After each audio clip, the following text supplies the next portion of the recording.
I have spoken to God, and he has abandoned us. Oh, man. Jesus. That's really deep. Talk about a buzzkill. What happened to you this week? Well, welcome to the abyss, everyone. On a happy note, that is. Did you like my fake beer opening noise? Yeah, because we don't have any beers. We're going in dry this... Oh, God. There's a beer shortage in Utah. It's horrible. Due to unprecedented supply chain issues, we couldn't purchase beer. No, I'm kidding. We're just really bad at, what's the word?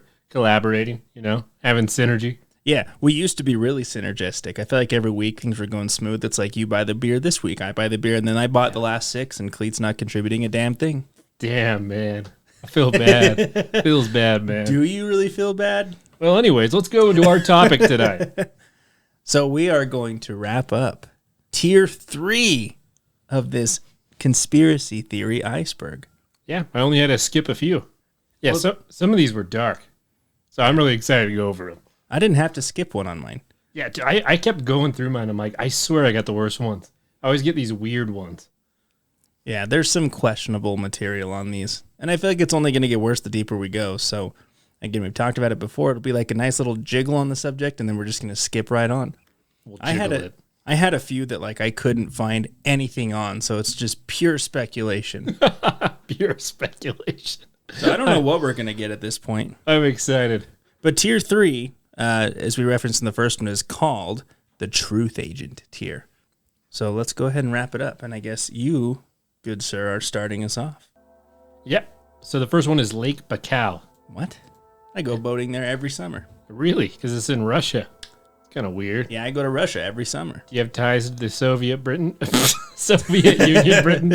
The Soviet Britain. The Soviet Britain. That's what they called me in high school. He's called me comrade. Here Soviet comes the Britain, Soviet Britain. The vodka man. Everything. My backpack was full of vodka in high school. So buckle up. This is going to be a good one. So in 1982, the military strength of the Soviet Red Empire reached its peak under the leadership of Brezhnev. It was the only superpower in the world that could compete with the United States. Therefore, the Soviet Union had a huge navy even at that time. A naval base had been built on Lake Baikal in southern Siberia to train Soviet naval divers. Okay. On the day of the sighting, sighting, there's some pretext there. They're going to see something. Foreshadowing. 7 divers were training routinely at the depth of more than 50 meters under the lake. We called it the sighting. They were all wearing heavy-duty suits, carrying yellow oxygen tubes, and wearing metal helmets connected to the oxygen tubes. The sunlight there was extremely weak, so the 7 team members were very close, and at the same time, everyone used a special rope to tie themselves to prevent them from falling apart. That's a big hell no for me. Yeah, right? That's scary. It's all dark, and you can get lost, so you have to be on a rope. Yeah, I'm not going to do it. Only 7 team members' headlights were shaking in the dark underwater. At this moment, a diver gestured to the other diver next to him, saying that he felt something and seemed like he felt like he was being watched from the dark abyss. This isn't scary at all.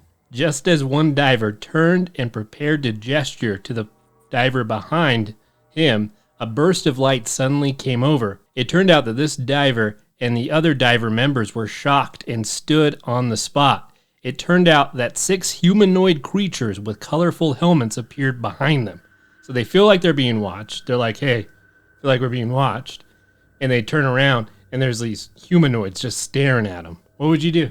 Well, first of all, I wouldn't be in that stupid situation in the first place. Oh, yeah. But, like, that nothing about this seems fun to me. You just have a no diving policy or what? Dude, okay, no diving policy in the middle of Russia in the middle of the night with a headlamp tied to a rope to 6 other people where you can't see? Yeah, no thanks.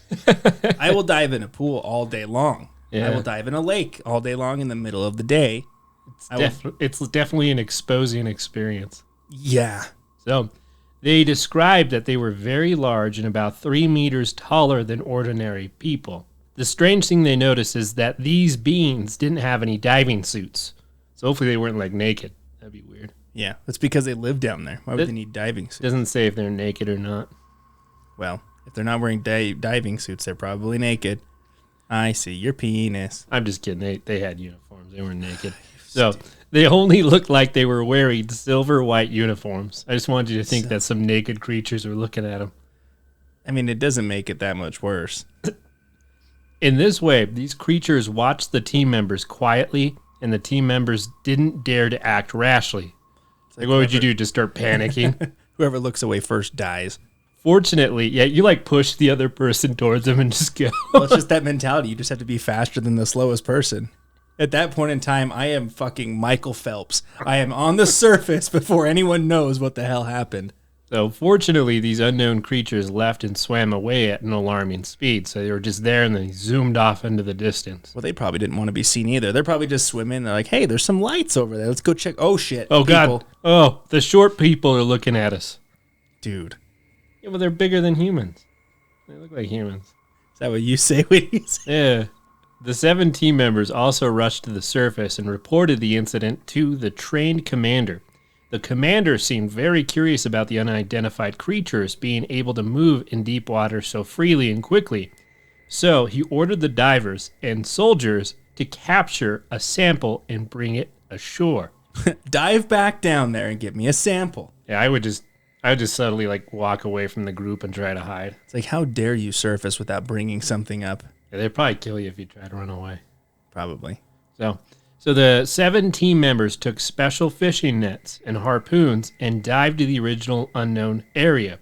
As expected, these unknown creatures came to watch again. Uh-huh. The little peeping toms. Yeah, naked peeping toms. At this time, 2 divers pulled the fishing nets, and the other 2 divers took the harpoons toward it. An unknown creature approaches. At this moment, an inexplicable, harsh sound shook the divers into pain. At the same time, they were quickly pushed up by a strange and huge force. The speed actually produced a feeling of pushing back. At this time, they were at a depth of more than 50 meters, and they were pushed out in a blink of an eye and fell to the surface of the water. Damn. So, we all know about diving because we talked about this. You have to surface slowly. Right, because you get nitrogen pressed into your skin and you can explode. The best thing you can do after diving is immediately get on an airplane. I don't say that. Did you not watch that House episode? No. That scared the shit out of me. It just blows up. Ah!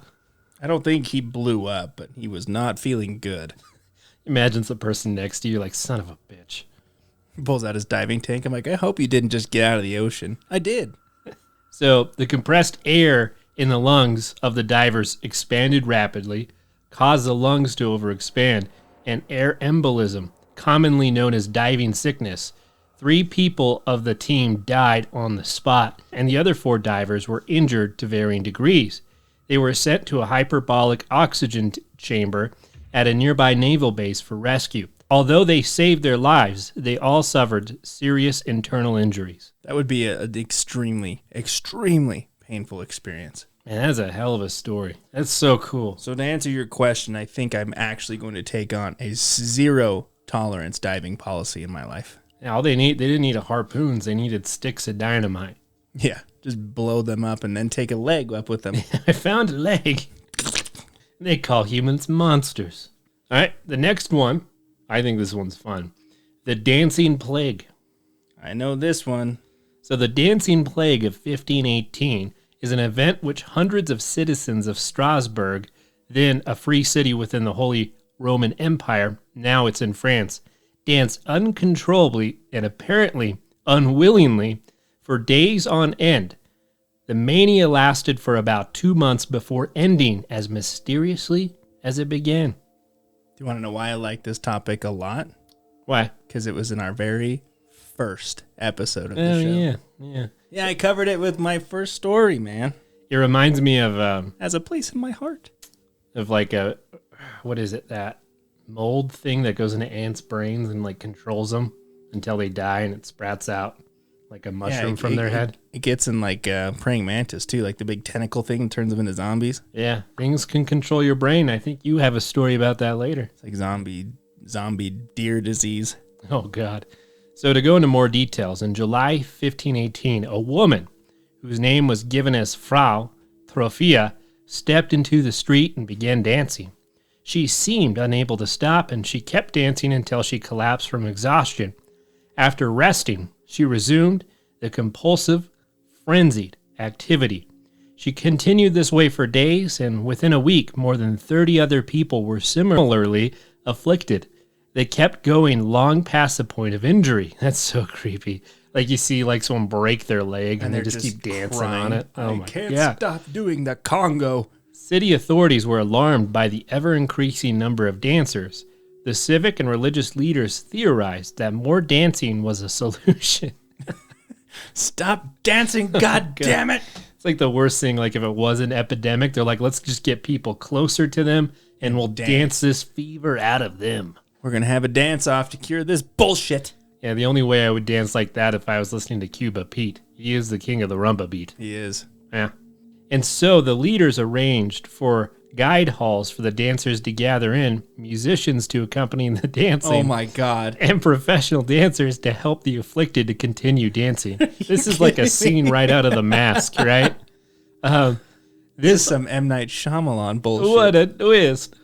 This only exasperated the contagion. This could be a disease, and as many as 400 people were eventually consumed by the dancing compulsion. A number of them died from their exertions. In early September, the mania began to abate. The 1518 event was the most thoroughly documented and probably the last of several such outbreaks in Europe, which took place largely between the 10th and 16th centuries. The otherwise best known of these took place in 1374. That eruption spread to several towns along the Rhine River. Contemporary explanations for the dancing plague included demonic possession and overheated blood. Investigators in the 20th century suggested that the afflicted might have consumed bread made of rye flour contaminated with the fungal disease ergot, which is known to produce convulsions. American psychologist Robert Bartholomew posited that the dancers were adherents of heretical sects dancing to attract divine favor. Yeah, so think of it like this. So like religiously, like you believe dancing will give you like divine, I don't know, what do you call it, karma? So did you say sect, like S-E-C-T-S? Yeah, sex, like religions. Yeah. And so you have this belief. It was because of sex. Well, hang on here, because this makes sense. So you have a belief that dancing will bring you good tithings or something. I don't know. And you take like LSD, which is basically what they're saying. Yeah. You go nuts and you're like, yeah, favor, and you start dancing yourself to death. No, I knew what you meant, but it sounded like you said sex, S-E-X. Yeah.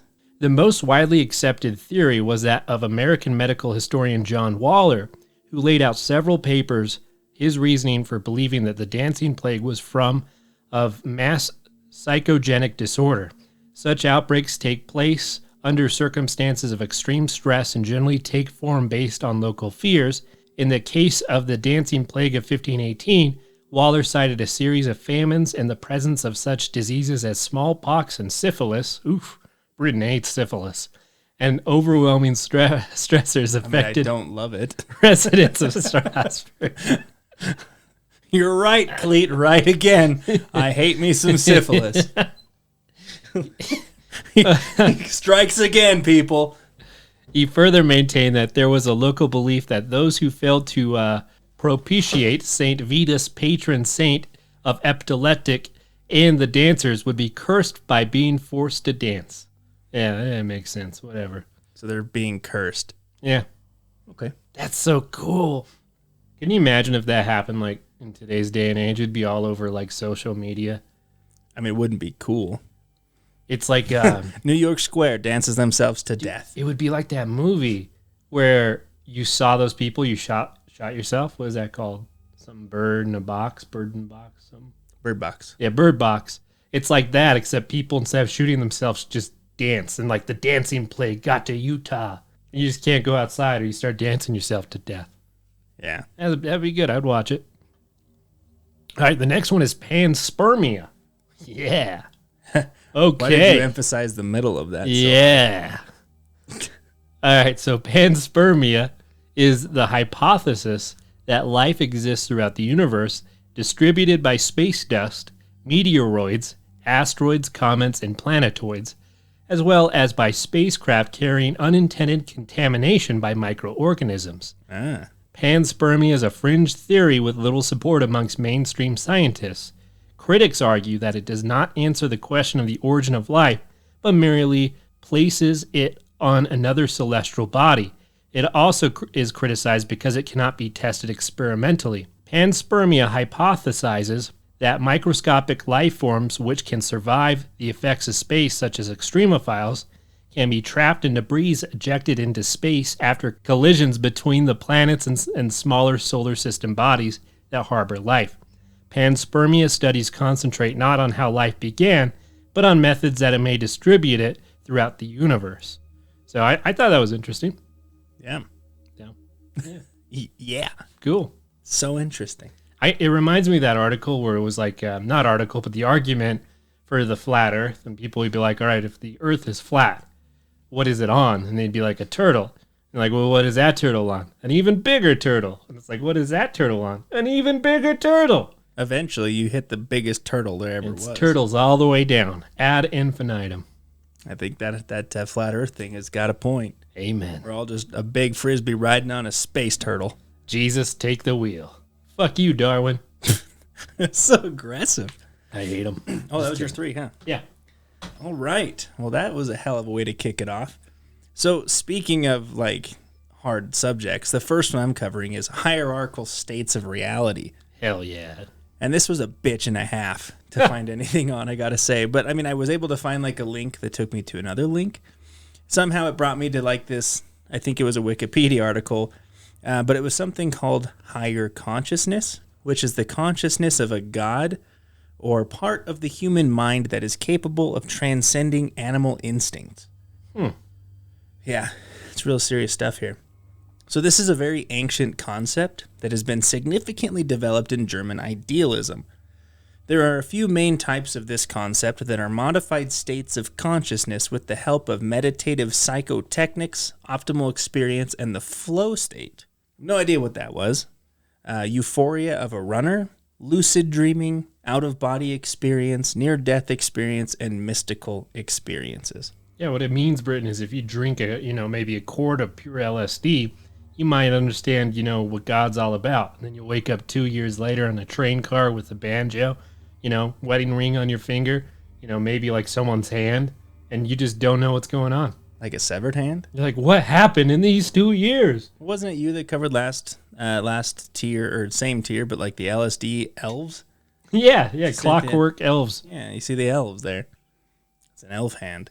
So, yeah, it's I guess, just the several states of reality that you can achieve. I mean, there's all these, like, again, out-of-body experiences, this euphoria, lucid dreaming. It's just the idea that there's all these different states of reality that exist. Nice. But, yeah, that's literally all I could get out of that one, so that's what we got. This next one is really interesting. It's called the WebDriver Torso Codes. Have you heard of this one? Sounds disturbing. The name is a lot more disturbing than what it actually is. No, I have never heard of this. I had never heard of it prior to researching it either. And when I saw the name, I'm like, what the fuck am I getting myself into here? But the WebDriver Torso became famous back in 2014 as a YouTube account that posted random videos containing a red vertical block and a blue horizontal block underneath it. I know it. Yep. So there's also a random beeping noise in the background that just doesn't seem to have any kind of relevance. Like if you were to stumble across this video just going through YouTube, it's like, hey, suggested for you, this WebDriver Torso code. I think you'd be confused. I'm back waiting for something to happen. You're like, oh, okay, cool, beeping. There's a couple blocks here. What am I going to watch, Yeah, you got to understand, like, thousands of videos were published. I'll tell you the number. Every day. I'll tell you the number. Ooh. So, in total, there are 624,774 of these videos. So, yeah, more than thousands. Hundreds of thousands. I was saying posted a day, man. Oh, a day, yeah. Yeah, for 624 days. So, Google announced that they created this on March 7th, 2013, as a way to test the YouTube algorithm. There were 3 videos that did break away from the normal algorithm, however, with one of them titled TMPRKRL85, which was presumed to stand for Temporary or Template Rickroll 1985. Being rickrolled. Never gonna give you up. Never gonna let you down. The video plays normally until the red bar turns into a silhouette of Rick Astley dancing. I want to see that one. Nice. The second video is titled 00014, and it has a time lapse of the Eiffel Tower in Paris being lit up at night. At the end of the video, the camera is put down and the normal red and blue bars are seen for just a few frames. The last video, 0.4554423377793, is only viewable in France and requires a payment of 1.99 euros to view. You can only pay it with a French credit card, so you can't just pay 1.99 euros on your American credit card. And once in, it shows an episode of the American adult cartoon Aqua Teen Hunger Force, dubbed in Spanish. Sácale bleu. Dubbed in Spanish. ¿Por qué? Even though Google came out with what it was used for, theorists suggest it to be some form of numbers broadcast or other transmissions where the beeping is some form of code. So that's the WebDriver torso codes. Cool. And the last one that I'll end with is toxoplasmosis. Hell yeah. Isn't that what your doctor said you had? I just love cats and urine. That's actually how this... I know what it is. Oh, I was like, how did you get that? Yeah. So this is a parasitic disease which is caused by Toxoplasma gondii, or Gandhi. You don't get it from Gandhi. Usually, if you are a healthy adult, you will see no side effects whatsoever. You could have this parasite and not even know about it. Occasionally, however, you may experience a few weeks or months of very mild flu-like symptoms such as aching muscles or tender lymph nodes. But if you do suffer from a weakened immune system, the symptoms can be much worse, including seizures or poor coordination. If you are pregnant and get the parasite, you may suffer from a condition known as congenital toxoplasmosis, and it can affect the child. So it's actually really scary if you are pregnant, but if you're a healthy adult, you could have it and not even know. So how does one get this sort of parasite, you may ask? Well, meow. How would you get it? I don't know. Let me tell you right meow. You can get this parasite from eating poorly cooked food that contains cysts or exposure to infected cat shit. It is not spread among humans unless you pass it to your child during pregnancy, as we covered, and is only transmitted sexually among cats. The theory on this one is that the parasite can cause neuroticism in its host, and there have been roughly 3 million confirmed cases in the United States every single year. The theorists state that the virus has drastically influenced those around the world. So if you have 3 million people that are being influenced by this parasite, it's kind of scary. Yeah, makes you wonder what other viruses affect your mind you're not even aware of. So this one's a bitch. What? Yeah, so this one's called Mexican sugar dancing. You ready? You get all the dancing ones. Yeah. So I wanted to read an excerpt. Of something off Reddit No Sleep Forum. It's not the whole story, but I feel like it encapsulated it enough, and then I'll explain in more detail. Okay. At that point in my life, I was pretty set. I had a beautiful condo, plenty of money, and a steady contract job doing electrical maintenance and repair with the city. Show off. I was bored and lonely, though. So I started looking into how I can make my skills as an electrician translate into niche porn filmmaking. Oh, no. After all, some of the more exotic and depraved channels I'd been to charged $150 an hour and up to Bitcoin equivalent for their VIP packages. Sexual man changes a light bulb. After a bit of research, I discovered the genre that played to my strengths was something known as Mexican sugar dancing. What it involves is procuring a corpse, preferably female, and going about the process of drying it out. Mummification isn't necessary, but can add to the aesthetics of the whole affair and allow you to charge for a viewing. What the fuck? You've got to be kidding me. The next step is where my knowledge of electricity comes in. Oh, he's like a modern day freaking Frankenstein over here. You insert a conductive metal bar/pull into the corpse through the anal or vaginal cavity and kind of shish kebab the body. You gotta stop. You'll also want to do the same to its arms and legs, creating a form of maneuverable marionette. Stop! As less damaging and invasive option is attaching electrodes to the outside of the cadaver, as well as create a wire frame to manipulate the body with. Then you turn on the current and the body dances. You need to be careful, as using the wrong type of current or wattage can slowly cook or fry the sugar dancer, which kills the mood and creates a very pungent odor. So, I literally did not expect half of that when you told me what this was going to be. yeah, so essentially what it is I know what it is. you know, they electrify a corpse. And I was going online, they say they like it to be like sort of rotting. There's an actual market for this. Yeah, and then they turn them into little marionettes and then sometimes bang them. Sorry, not a good. While they're still electrified? Yeah, that doesn't make any sense. So It's like putting your dick in a socket. yeah, that's it. Moving on. Introspection rundown. I don't even know how I can get over that. It's going to ruin my whole night. When you think of Mexican sugar, like, I don't even know what you think, but you don't think that. Yeah, At least I didn't think that. Not good. Yeah, no, it's not. It's not good at all. All right. The introspection rundown is a controversial Church of Scientology auditing process that is intended to handle psychotic episodes or complete mental breakdowns. You know, I'm sorry, but I have to know which ones you skipped. If you kept Mexican sugar dancing in there, you must have had some doozies. Yeah, I did. That was on the line, but Anyway, back to your, I'm sorry. it's okay. I'm shook. Introspection is defined for the purpose of this rundown as a condition where the person is looking into one's own mind, feelings, and reactions. This result is the person extroverted, no longer looking inward, worriedly, continuously without end.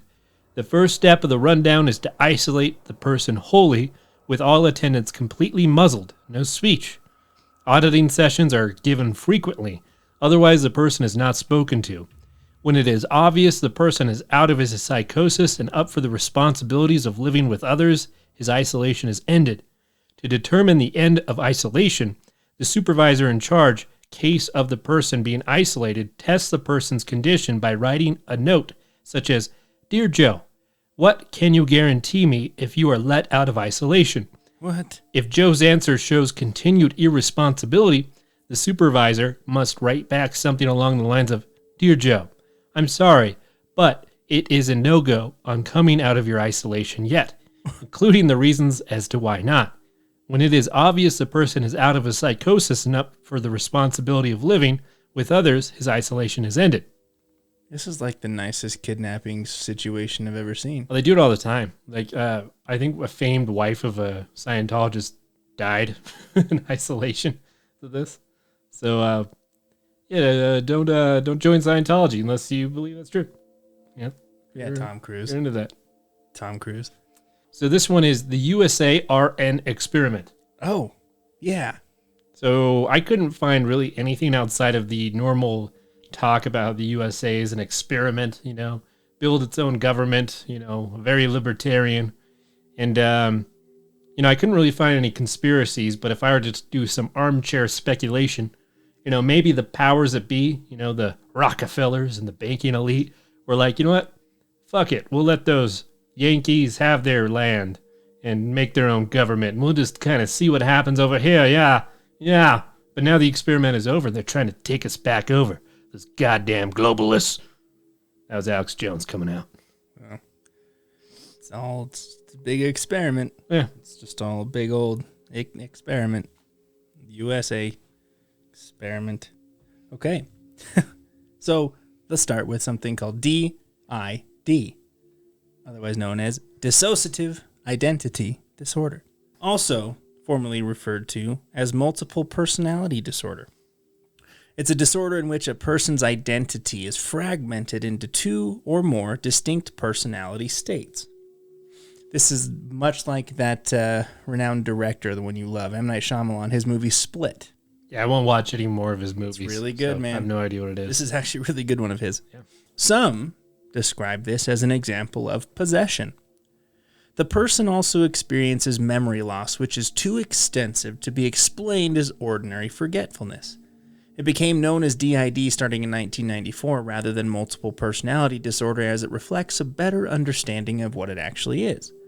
Now, there are a few theories with this one, the first one being the constant debate on whether DID is an authentic psychological issue. Do you believe that it's an actual psychological issue? You know, we talked about that in my psychology class in high school, and it's a very, very, very rare condition, but it does happen, and it transcends culture and time, so I would say yes. Yeah. So there are those that just don't believe that it exists or believe the authenticity of it. It's like a coping mechanism to deal with some form of trauma. There is some insufficient scientific evidence on the cause of DID, but there is a belief that it's either a trauma-linked theory or a non-trauma-linked theory. Some believe that PTSD can cause a DID to present itself as a way to help deal with the stresses the person may have gone through, like you just kind of fragment your realities to kind of help cope with something. Yeah, that's what I heard. They had to create a stronger personality. Right. Something to like stuff the evil thoughts into and, rip apart part of your soul for that. The non-trauma linked theory states that the instances of DID are purely imaginary or fictitious, if you will. So that's just the theory, is on whether or not it's an actual psychological issue or if it's just a fictional play with someone trying to deal with trauma in their own way. But I think it's a thing. This one's kind of interesting. Also super vague, but this is the Bielefeld psyops. Hopefully I'm pronouncing that correctly. It's super vague, and the only thing that I could find was the Bielefeld conspiracy, which basically states that the city of Bielefeld, Germany, doesn't exist. Yeah. But is an illusion propagated by various forces. Like a whole town just doesn't exist. I believe it. Right? So this theory, this is legit. It poses 3 questions. These 3 questions are asked to kind of decide whether you believe it's true or not. Number 1, do you know anyone from Bielefeld? Nope. Okay. Have you ever been to Bielefeld? Nope. Okay. Do you know anybody who has ever been to Bielefeld? Nope. Okay. Doesn't exist. I agree. Bielefeld, even though it doesn't exist, has a population of 341,755 people as of December 2021. Yeah, right. Doesn't exist. Population of doesn't exist. Population of zip. So that's it. It literally just a whole idea that a town in Germany just simply is not there. I love it. I mean, yeah. Okay. So those 341,755 people are all just figments of someone's imagination. I love reading that conspiracy. Yeah. It's like Utah doesn't exist. Think about it. It's just super Wyoming. All right. And this next one is actually probably one of the more believable ones on this list, is online video game monitoring. Oh, yeah. Yeah. Obviously, this goes without saying, as the title literally sums it up. But when you're playing a game online with people, you decide to do a little smack talk. Oh, dude, that's why I play. Exactly. Well, theorists believe that the government and other agencies are monitoring online gaming sessions to hear what people are saying and doing. I hope I was playing against an FBI agent and I said some horrendous things that made them cry and they're still spying on me now. Yeah. He's not an okay person. Yeah. I was going to say, you were kind of telling me about the trash talk you were doing the last time you were winning a game. I've heard of a poor sport, but that guy's a sore winner. Jeez. This guy's just a downright hurtful human being. But I honestly, I think that online game smack talk is some of the best smack talk that exists. I watch TikTok periodically, right? And I actually get a lot of creepy shit on there, but I love those videos where they just sit there and trash talk and someone's just being apparently annoying and it pisses everyone off and they just start smack talking. It's so hilarious. Yeah. But look, here's my stance on it. Look, I have a cell phone. I play online games and stuff. If you really want to listen, go ahead. I'm a boring individual. We have a podcast for shit's sakes. Everyone's listening. Organized crime used to do it. They would stage meetups. Yeah. Dead drops. Dead drops. That was my third. Oh, damn. Oh, no, it's my turn. Okay. Oh, damn. What do you mean, oh, damn? All right. This one is John Bubbacombe Lee. Sounds like a really cool guy. Yeah. Well, I guess. He was convicted of a brutal murder. That sounds like a piece of shit guy. Of Emma Ann Whitehead Kays. Wow. Which occurred on November 15th, 1884 in a small village of Bubbacombe. He maintained his innocence of the crime from the moment he was accused, although circumstantial evidence, including an unexplained cut on his arm, was enough to earn the conviction. And the week of 1885, he was supposed to be killed by hanging. So within a week of him being condemned, or saying, you did this, he was going to be hanged. You're going to hang.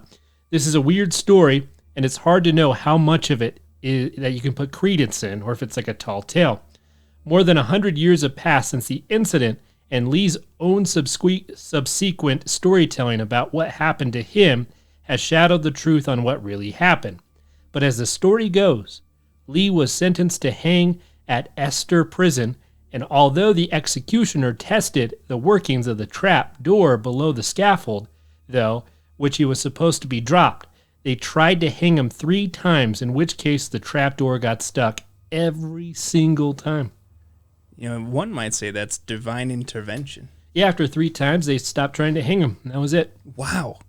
Did he walk? Yeah, well, he got a life sentence, and then they eventually let him out after like 10 years, though. He did walk free eventually. What the like, the powers that be, they really don't want you dead. So, hey, it's not our choice anymore. Sit 10 years and then bye. Yeah, pretty much.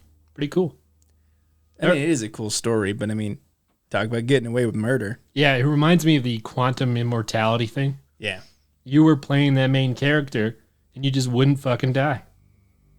Until he died of old age. All right. He's still trucking along these days. The next one is RPG Insanity Training. Hey. That's so cool. That's a cool name. Role-playing game? Yeah. So, I believe this one is just talking about RPGs implementing insanity metrics within their game. Usually they're built on some type of mathematical model. So, I couldn't find a lot on this, really anything, but it did remind me of one of my favorite games I used to play as a kid called Eternal Darkness. That was a good one. Yeah, I used to love that game. So essentially, in that game, the more effed up shit you saw, the character would have a more warped perception of reality. And all this creepy shit would happen. It would even pretend to delete the player's save file. This theory may extend itself to reality, as some people believe reality is a simulation. And some people are born with worse stats, giving them more susceptibility to psychosis. I was born with the shittiest stats imaginable. Can you imagine, like, seeing your stats? You're, like, somehow hack the system, and you're, like, you just see your stats. Yeah. You're like, yeah, Britton, you're just a shitty person. It's like, let me change it real Through quick. and through. Oh, my God, you're amazing now. Yeah. I'm ripped, and I have an IQ of 10,000. Yeah. Yeah. So the next one I'm going to skip. It's my first skip. Oh, no. It has to do with racially charged subject matter and orientationally charged subject matter deemed in a negative light. We're not here for that. Skipped. All right. So this one is called the Oz factor. And this theory takes a trip down the yellow brick road of shit. Like the lighter, the road of lighters? This is like my walkout A yellow balcony bick? moment. Yellow bick. No, this theory takes a trip down the yellow brick road a bit. So this term was coined by ufologist Jenny Randles. Now, you know if a term was coined by a ufologist, it is fucking legit. I was going to say it was centered in reality. Only proven science. Yeah. It is the idea that you can be transported to another dimension or environment.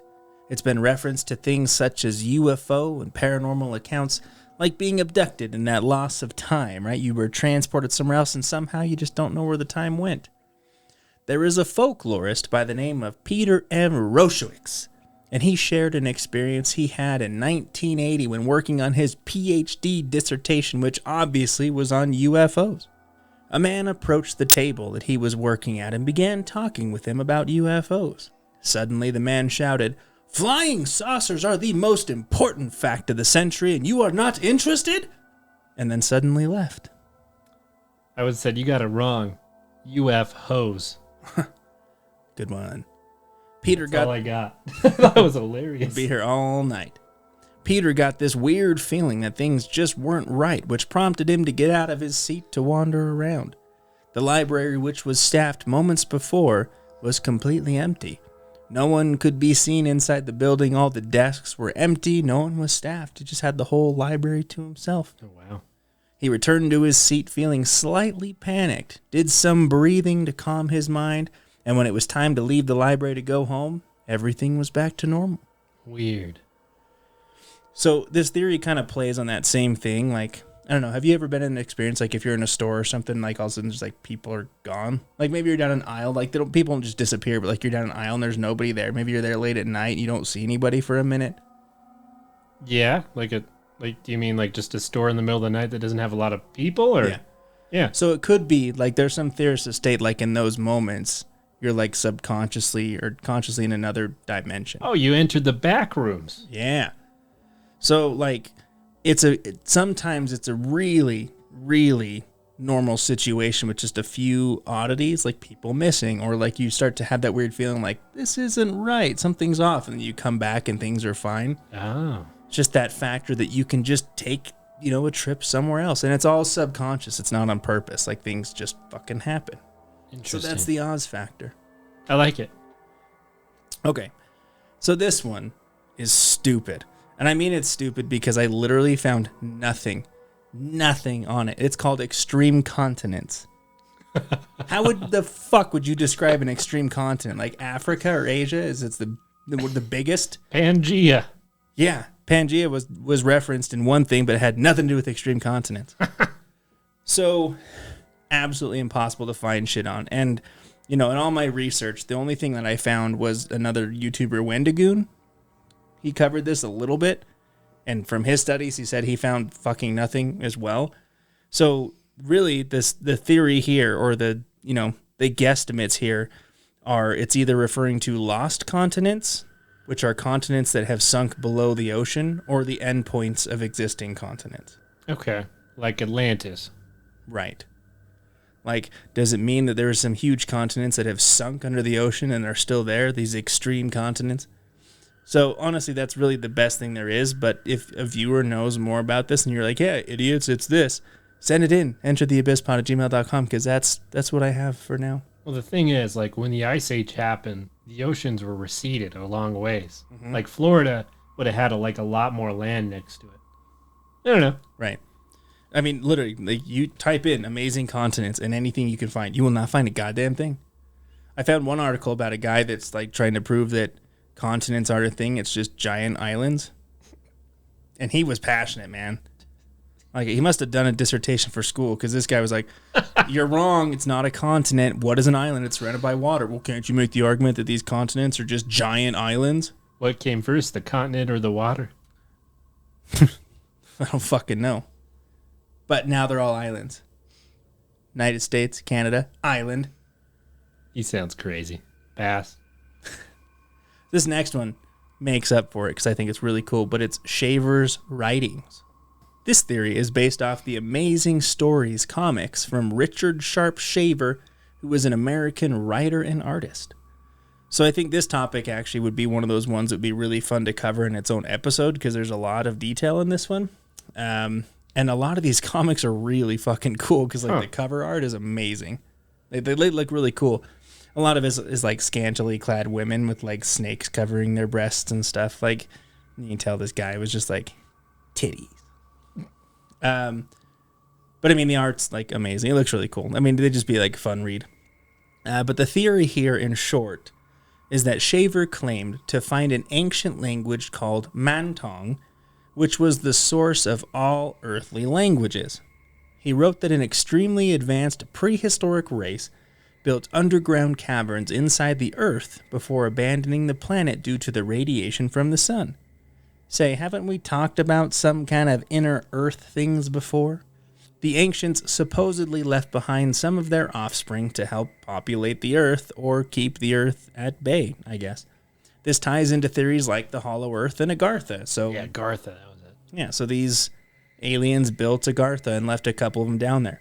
Languages borrow from other languages. So it would make sense that maybe there was one unanimous language that just branched out into others. Yeah. Right. But a lot of the theorists on this one believe that, like, when people go missing, like when missing people are like reported and whatnot, that they're being brought down there for food.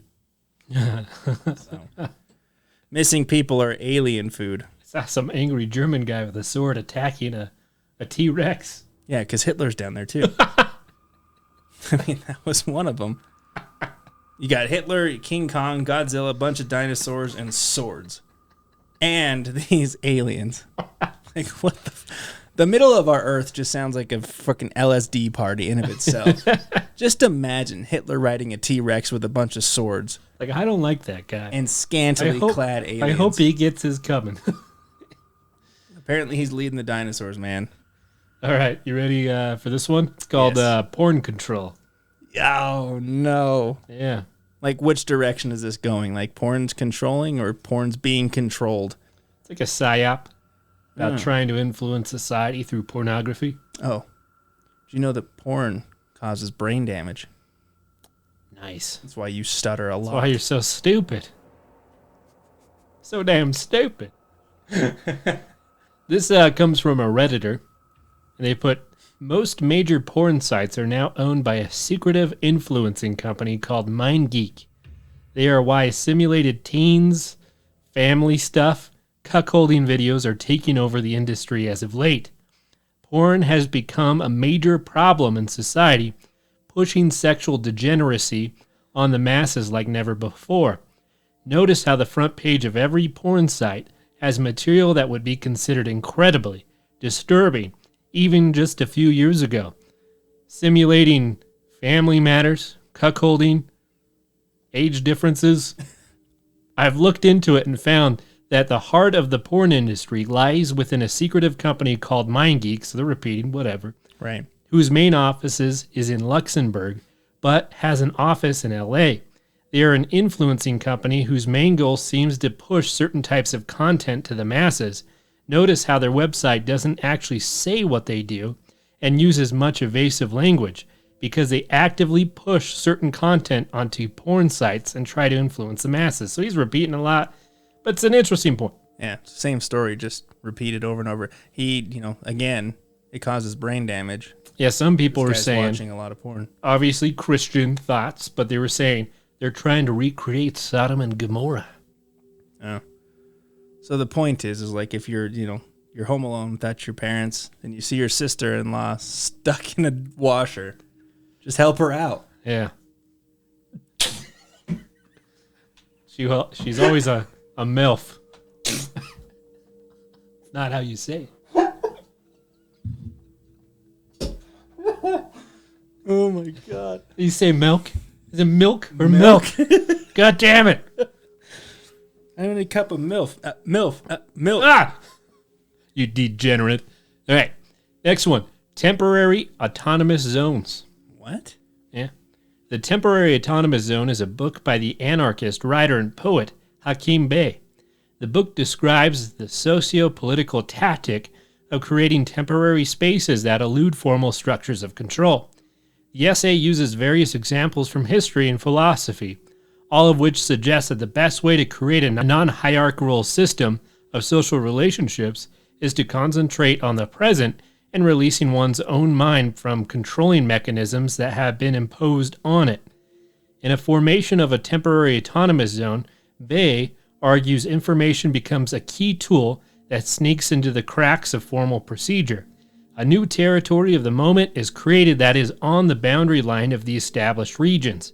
Any attempt at permanence that goes beyond the moment deteriorates to a structured system that inevitably, can't say it, stifles individual creativity. It is the chance at creativity that is the real empowerment. So it's like a catch-22. You make some type of autonomous zone, let's say like in Portland, you just decide to make some autonomous place. But if you make it permanent, it's no longer anarchy. It's another structure. Right. So it's like at one point it is anarchy, but if you keep dragging it on, at one point it stops being that. It becomes another formal structure. Pretty cool. All right. The next one is henotheism. Henotheism. Yeah. Henotheism comes from the Greek theos, or one god. Refers to religious belief systems that accept the existence of many gods, such as polytheism, but worship one deity as supreme. Such belief systems have been found throughout history and across the world's cultures. The term was first coined by Friedrich Wilhelm Joseph von Schelling to describe what he thought to be an earlier stage of monotheism and was later brought into common usage by linguist Max Muller in order to characterize religious beliefs found in the Vedas of Hinduism. Subsequently, anthropologist Edward Burnett Taylor conceived that henotheism as a natural phase and progression of religious development whereby cultures supposedly evolved from polytheism through henotheism to a culmination of monotheism as the supreme manifestation of religious thought. That's a lot of isms. Oh my God. However, this evolutionary view of religion has generated much debate, for it denies the position of the Abrahamic religion that God was monotheistic from the start. Nevertheless, the term henotheism continues to allow for greater precision in the classification of the religious belief system. God damn. So basically, all that means is cultures will, I feel like, naturally go from polytheism to some type of dualism to eventually monotheism. Yeah. May the best God win. See, that's what I got out of that whole thing, too, so I'm glad that we're on the same page. Let's talk about a little something called quantum jumping. So I think this theory is actually really cool, and I think it actually would benefit people if everyone could do it. So we've all been stressed out, right? Worried at times. Sometimes you're like, oh man, this really sucks. I don't know what to do. Wouldn't it be nice to be able to jump to another version of yourself in another dimension for some insider advice? Yeah, but what if it's you that lives in a dumpster? Go to the you that lives in a mansion. All right, fair enough. The dumpster you is even dumber than you. But that's the meat and potatoes of this theory. Essentially, quantum jumping is the process by which a person envisions some desired result or state of being that is different from the existing situation and takes a leap into that alternate reality. So it's much like the Oz factor, but on purpose.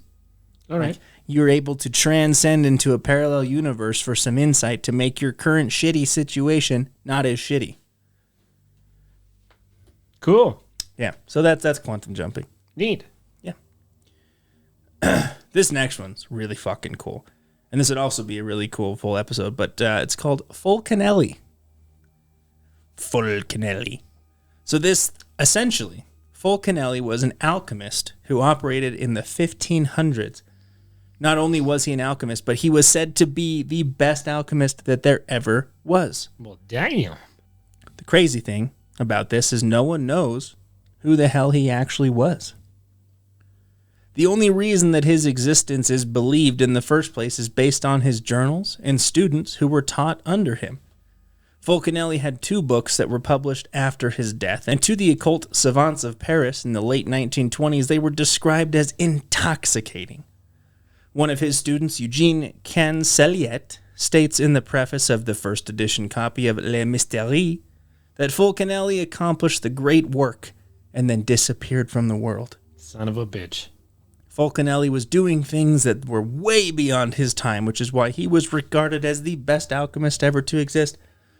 Some students even recall him turning iron into gold on several occasions. Just a routine thing. Yeah. I do that on every Wednesday night. Oh my Just God. make some gold. So that's Fulcanelli. I mean, it's really cool because it's like this prized, crazy, advanced alchemist, but no one knows who the hell he was. They're very secretive, those alchemists. They would write in codes. So you would have to figure out the code to like crack their book. Yeah. Fulcanelli he's like, I don't want anyone to know I even exist. I also made a great pasta. But I did great things. I made golden pasta. So this one is called French Viper Releases. Another one where the name literally says it all. Theorists state that over the past 30-ish years, the Russian? Why do we go Russian on this one? The French government or some organization has released several species of deadly vipers into France. Now, why would this even be a thing? What's the point of that? Well, theorists believe it's either been done to keep people out of the woods, to avoid them from seeing things they don't want to see, or population control for certain animal species. Yeah. You bring in the vipers to kill the rats, and then you get gorillas to kill the vipers, and the gorillas die in the winter. And then you just send them down to Agartha to hang out with Hitler and T-Rexes. Yeah. It's just the natural order of things, but that's my 3. Okay. The next one is gray goo. Don't you hate it when you get gray goo on you, Britton? It's been a while. But I don't recall it being a pleasurable experience. Grey goo, a nightmarish scenario of nanotechnology, which is out of control. Self-replicating nanobots destroying the biosphere by endlessly producing replicas of themselves and feeding on materials necessary for life. Is this like Flubber, but gray?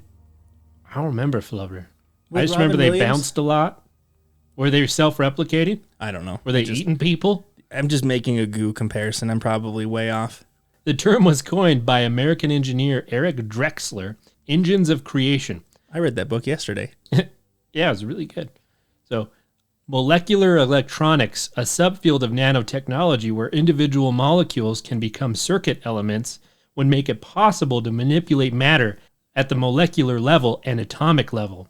And this, combined with advances with physical sciences and gene technology, would make it possible for enormous transformative power to be unleashed. Optimists have hailed the positive possibilities of self-replicating machines, molecular-level assemblers, could solve the world's energy crisis through low-cost solar power, cure terrible diseases like cancer by boosting the human immune system, completely clean up the environment, and even enable the restoration of extinct species. The cheapness and abundance of materials, since the basic building blocks of the technology are of the molecular level, would make it easy and cheap to create any product, including incredibly inexpensive pocket supercomputers. However, pessimists have warned against the possibility of such molecular-level assemblers wreaking havoc because they could spin out of control, could be deliberately diverted to destructive applications, or become so incredibly efficient and intelligent that human oversight or control would become superfluous. Central to this argument is the nanotechnology crucial gives nanoassemblers the ability to reproduce, meaning that it would be small step from an intelligent robot to a robot species. Moreover, historical examples of unforeseen consequences of technology innovation, such as the emergence of antibiotic-resistant bacteria or DDT-resistant malaria mosquitoes, have been used to underline the dangers of creating robot-engineered organisms and nanobots that self-replicate, manifestly multiplying their capacity for destruction of the physical world. Anyways, so essentially what it is, you know, once the genie's out of the bottle, just like inflation, like it's hard to get back in, right? Now, hang on. There's a game. Pandora's box, buddy. There's a game that's out, and it's actually really addicting. It's called Paper Clips, I think, is what it's called. And basically, you make paper clips, and you just have to click a button, and after a while, you can get things that automatically make paper clips, and you just keep getting these automatic machines that keep making like paper clips. So you play a game that makes paper clips. Hang on. And then you can get machines that build machines, and essentially it's about the woes of capitalism, and eventually you turn the whole earth into paper clips. And then you go through the universe and convert all the other matter in the universe into paper clips. That sounds addicting. It's actually a lot of fun. You're fucking with me. There's no way that's a thing. Yeah, look it up. What's it called? Paper clips. Just look up the paper clip game. Dude, it's legit. There's a lot of philosophical like things about it. My head hurts, dude. You know? Like you just talked about a paperclip game. Yeah. It's really good. Okay. All right. The next one is stone spheres of Costa Rica. I don't even know how to feel. Costa Rica is known and recognized for its biodiversity and hundreds of kilometers of pristine beaches. Just a lot of beaches. Lots of beaches. But is also home to one of the biggest archaeological mysteries of all time, the Costa Rica de Key stone spheres. The stones were originally discovered in 1939 by the United Fruit Company as they were clearing out the dense rainforest to create space for banana plantations, which is really sad. Yeah. It is believed that the stones were made around 800 AD. Over 300 stones have been found to date, mainly located throughout the Tequis Delta in the Pacific South area of Costa Rica. Is it called universal paper clips? Yep, that's the one. Oh, okay. I'm sorry. I'm so distracted. I'm seeing if this is actually a thing. And it is. Yeah. However, only about 10% of the spheres are actually in their original location. The rest have been moved to various museums, parks, and government buildings, even traveling all the way up to Costa Rica's embassy in Washington, D.C. The stones are a true mystery, both in their origins and their purpose. Because of their size, bulk, and precision, many believe that it's impossible that indigenous tribes created and positioned these colossal stones. as they did not know the wheel or had animals to move them, many of which are 7 feet in diameter and weigh 20 tons. Aliens. Right? And the CNN, very trustworthy, Global Treasure reports it was even speculated that the stones could be the result of aliens or the remnants of a lost city of Atlantis. Told you. It's aliens. However, the report also discusses recent developments in the area known as Finca 6, where partially buried stones lined up perfectly with the rising sun 2 times a year. Because of this, a new theory is that the spheres were a way of gauging time. No matter what the official story is, the stones have captured the curiosity of the globe, even becoming a recognized World Heritage Site in 2014. Wow. It's definitely aliens.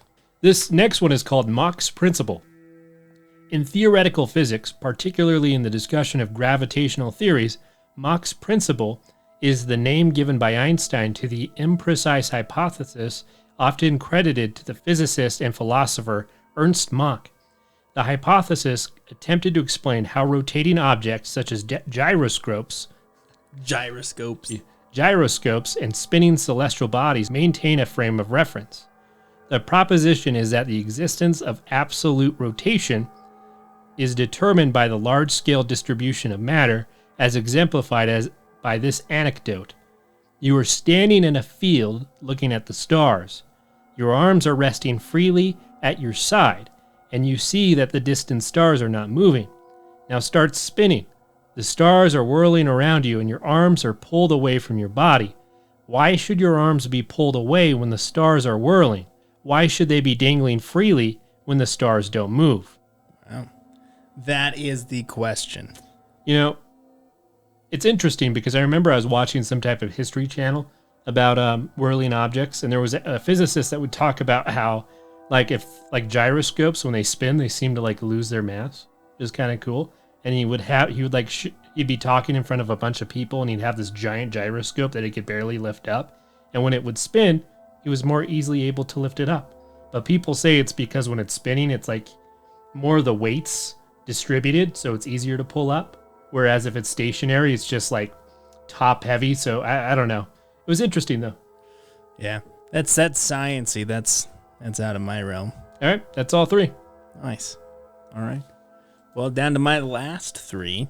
Let's start with something called Pokani. I hope that's how you pronounce it.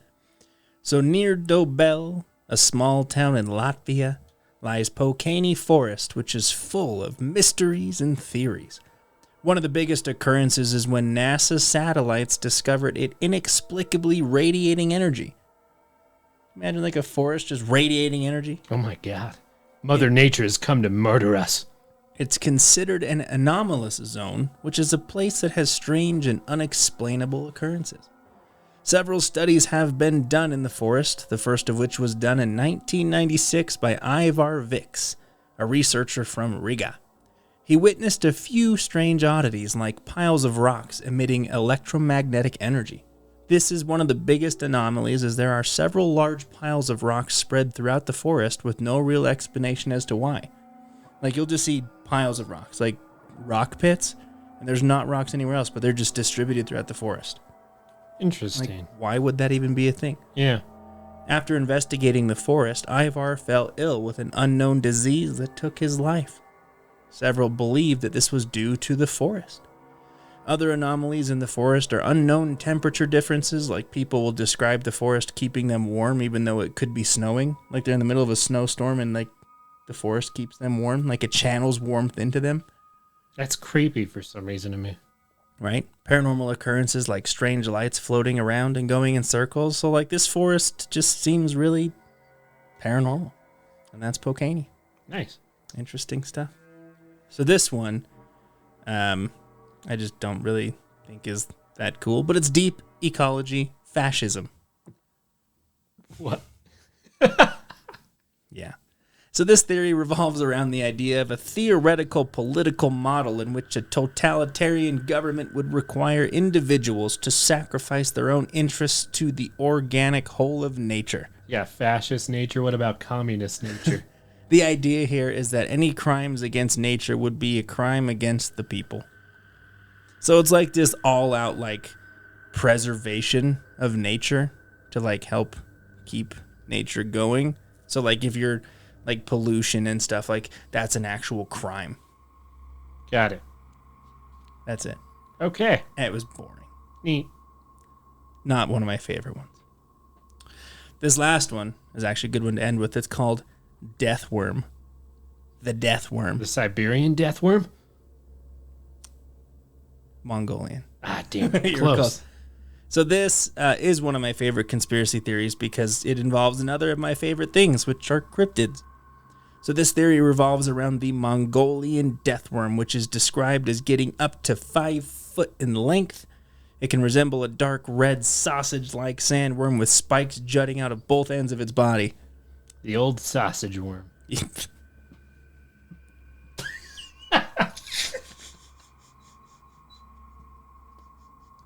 I knew writing that's where you were going to go. I'm like, Clete's going to make some sausage worm joke. I had to keep it in there. But it has spikes on both ends of its body. Like, that just sounds ridiculous. It is said to have venomous spit that can corrode metal and has electric shocks powerful enough to kill an adult human. This thing just sounds warm and cuddly. Oh my God. It is rumored to live below the sands of the Gobi Desert. There are some pieces of folklore that tell of this creature towering above humans or buildings or even the hills of the desert, something like that big sandworm in Dune. But nobody has shown any proof to seeing these worms firsthand, which is, why we're talking about it today. So that's the death worm. Sounds fake, but cool. Clete will put a picture on YouTube of the big old red sausage worm. Hell yeah. And that's my last 3. So, Clete, you're going to wrap up this whole thing. All right. So before I say the title of this one, let me just express that we love all orientations and ethnicities. And, this might be a blemish in history, but, sometimes it's good to talk about blemishes. So this one is called Gaydar. The Gaydar conspiracy involved a real machine that was used for the objective of detecting a specific sexual orientation. It was created by the Canadian University professor at the request of the Canadian government in the 1960s. They built an actual machine? Yeah, so I was kind of reading into this, and they would, it actually, so they did build a machine. The Gaydar machine measured pupil dilation, perspiration, and pulse in response to the same-sex erotic imagery. Those tested were told that the machine's purpose was to rate their stress levels. However, the Canadian government used it to exclude or fire more than 400 men from the civil service, the military, and the Mounties. Dude, that is fucked up. Yeah. Like, hey, you're going to do this because we're going to check, anxiety? Is that what you said? Like, check your anxiety or stress levels? Totally line up, like, what the purpose was. That is fucked up, dude. Yeah, it is, huh? Like, firing a bunch of people. Like, dude. Like, I had heard about this, like, in very insensitive jokes and manners and stuff, but like, I didn't know it was an actual machine. Yeah, I heard it from ridiculous. Futurama. But all right, so the next one is this is going to be one of my skips, but it's basically the government funds specific hate groups, which kind of like I wouldn't put it past the government. The government's done some pretty shady stuff in the past, probably still does today. No. Or yeah, it doesn't at all. Never mind. Please don't hurt us. All right. So the next one is the Titanic didn't sink.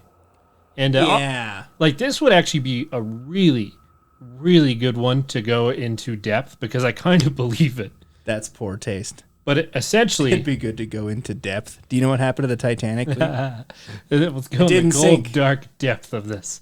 But so essentially, what this goes over is it was a big insurance scam from J.P. Morgan. Essentially, like they created the Titanic, which almost mirrored another ship. So, like, mirrored an older ship, and the theory was that J.P. Morgan Sr.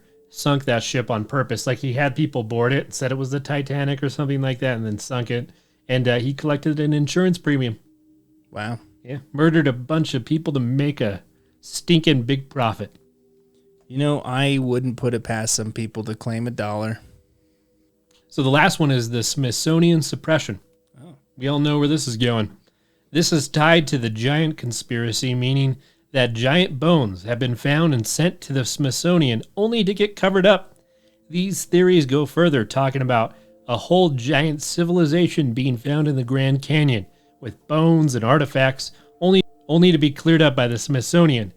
Now, As to why the Smithsonian would be covering up this, it's hard to say. The theories stem from people not wanting to have to rewrite the human story or want to keep the evolution theory perpetually in motion. So, that's it. Wow. So that's it. That's tier 3. Yeah. Finally finished tier 3. Wow. What a fun, loving episode. Full of just good things. And a couple skips. But I think on the grand scheme of things, 2 skips. Not that bad. Not terrible.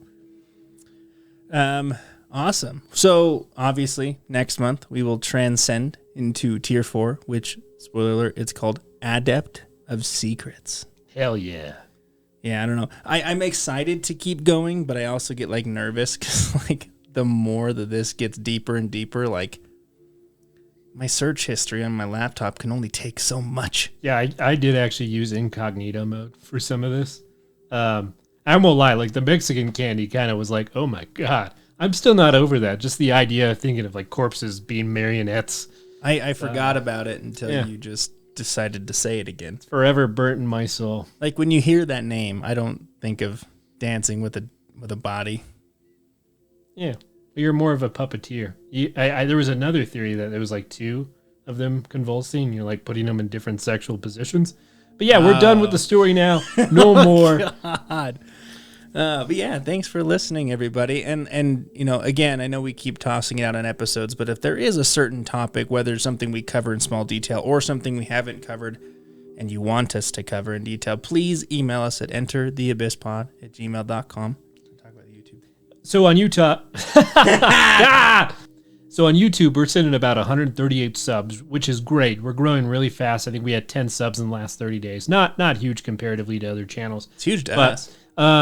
You know, we're about halfway to monetization when it comes to view time, but we're only about 13 or 14% there when it comes to subs. So if you liked what you've listened to, it would mean a lot if you subscribe to our channel. Gets us a little bit closer to being paid a couple of pennies for every episode that we do. And as always, thank you for entering the abyss. Until next time.